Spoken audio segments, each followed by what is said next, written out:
Mám radši filmy. Mám radši kočky.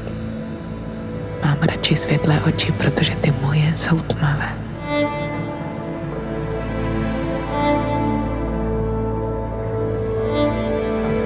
Promiňte, co jste říkali, já jsem vám vůbec nerozuměla.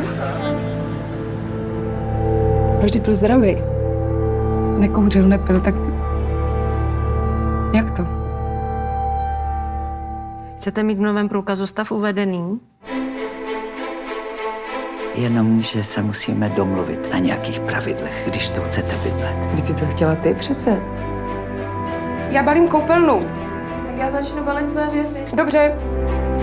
To je naše sousedka, paní Svobodová. Dobrý den. Dobrý.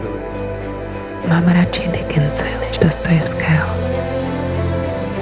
Mám radši sebe milující lidi než sebe milující lidstvo. To já jsem jak ty krávy. Já musím furt něco žrát.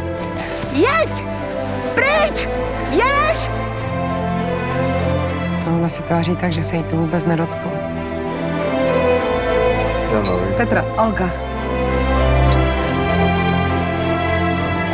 Mám radši mnoho věcí, které jsem nevyjmenovala. Oproti jiným, taky nevyjmenovaným.